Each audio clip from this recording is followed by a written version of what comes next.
Hello everyone, good afternoon. म चाहिँ फेरि पनि आफ्टर चर्च एकछिन यहाँ बारीमा पस्दै थिएँ।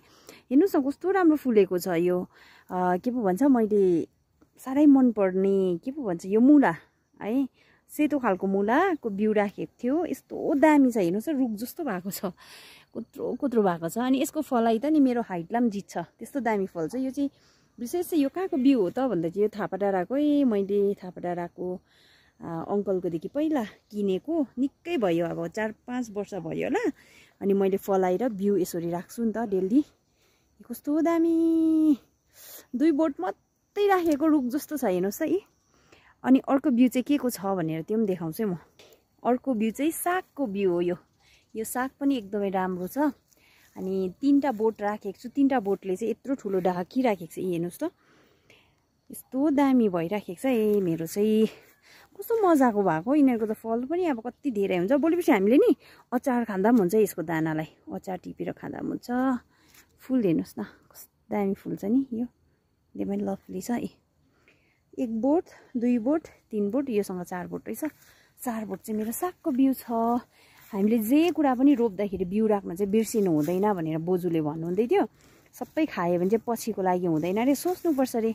अनि यो चाहिँ मेरो साग हो, साग अरे लसुन हो। कम्तीमा रोपेको छु यसपालि, त्यस्तो रोपेन। यो साग चाहिँ साइड साइडमा रोपिदिएको छु। यो लसुनको चाहिँ यो चाहिँ एकदमै ठुल्ठुलो खालको लसुन हो, अलिकति छ। अनि फेरि भन्नै पर्दा चाहिँ यहाँदेखि उँधो चाहिँ अर्कै लसुन हो। यहाँदेखि उँधो चाहिँ तपाईँको प्योर घरकै लसुन हो। यो चाहिँ हो, यो चाहिँ मैले किनेको लसुन हो। 2टा छ, 2टा टाइप्सको। अनि अर्को तपाईँलाई म देखाउँदैछु, यो चाहिँ धनियाँ हो। यो पनि मैले धनियाँको बिउ राखेको। कति किन्नु, गाउँघरमा पनि यसो राखेर ट्राई गरौँ न भनेर ट्राई गरेको। अस्ति फर्स्टमा हेर्नुहोस् न, फेदमा त सबै उकाए, अब टिपिकन खाइदिनु भएछ घरको बहिनी भाइहरूले, मलाई यादै भएन। अनि यहाँ पनि छ मेरो लसुन हो। अन्त मेरो कोपीहरू चाहिँ त्यस्तो राम्रो भएन यसपालि। अब बिहाल चाहिँ मटरको छ। यस्तो हौसेर मटर केही छैन, फल त्यस्तो छैन, तर बोट हौसेर चाहिँ यस्तो डेन्जर भएको छ। यो सेतो खालको मटर हो। अनि पल्लो साइडमा चाहिँ तपाईँको के भन्छ ग्रिन खालको छ, ग्रिनवाला मटर पनि छ। ग्रिन खालको यसरी लिप्पन छ, लिप्पन। यसपालि मटर राम्रै छैन मेरो, देख्नुहुँदैछ नि, मेरो छाया पनि निस्किराखेको छ भिडियो गर्दै गरेको। यहाँ चाहिँ अस्ति मकै छरेको, उम्रेन भनेर अघि म घुमेर आएको छु।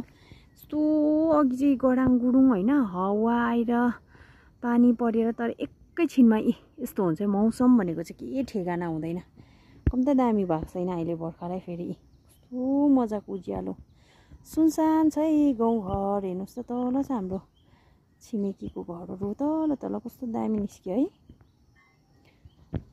ओके, तपाईँहरू पनि अहिले केहरू रोप्दै होला, हामी पनि रोप्नुपर्ने छ। कतिवटा कुरा रोपेकै छैन। So by by everyone.